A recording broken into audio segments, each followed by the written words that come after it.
இந்த தாய் திரு அவையானது புனித பொலிகார்ப்பை நினைவு கூறுகின்றது. 1000 மறைசாட்சியமாக இவர் திகழ்கின்றார்.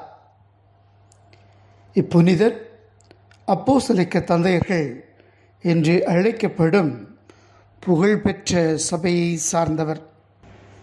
கொடுங்கோலன் மார்க்கஸ் ஆரெலியூஸ் ஆட்சியின் 6ஆம் ஆண்டில் பெரும் வேத கலாபனை தோன்றியது. பலரும் துணிச்சலுடன் தங்கள் விசுவாசத்தை அறிக்கையிட்டார்கள். போலிகார்ப்பை விசுவாசிகள் ஒளிந்து கொள்ளும்படி கேட்டுக்கொண்டார்கள். அவ்வாறு அவர் மறைந்த நேரம் ஒருவன் அவரை காட்டிக் கொடுத்தான். அவரை கைதியாக்க வந்த கும்பலை பார்த்து சற்று நேரம் ஜெபித்துவிட்டு வர இசைவு கேட்டார். அவர்களுக்கு உணவளித்தார். பின்னர் ஆர்ப்பரிப்புடன் கிளம்பினார். கிறிஸ்துவை மறுதலித்தால் உனக்கு விடுதலை என்று முழங்கினான் மன்னன். 86 ஆண்டுகளாக அவருக்கு ஊழியம் புரிந்து வருகிறேன். அவர் எனக்கு எவ்வித தீங்கும் இழைக்கவில்லை. அத்தகையவரை நான் பழித்துரைப்பேனா? நான் ஒரு கிறிஸ்தவன் என்று அச்சமின்றி பதில் உரைத்தார். இவ்வாறு விடையளித்த போது அவரது முகம் தெய்வீக ஒளியுடன் காணப்பட்டது.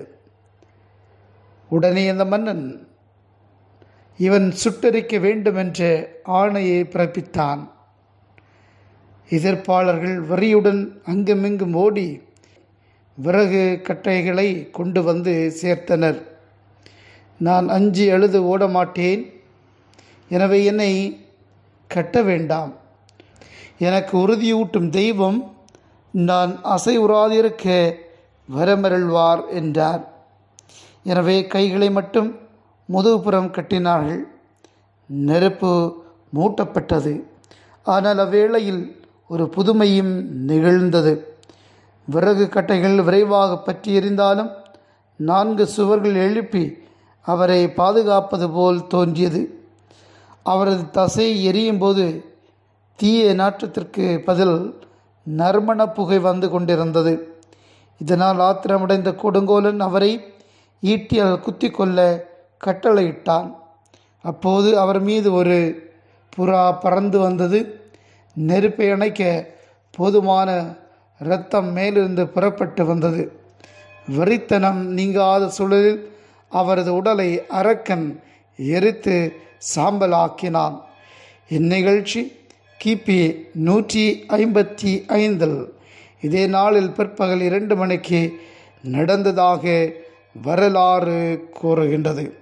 அன்புமிக்கவர்களை, இறைவனின் நம்பிக்கை கொண்டு தன்னை அர்ப்பணிக்கின்றவர்களை இறைவன் பாதுகாப்பார்.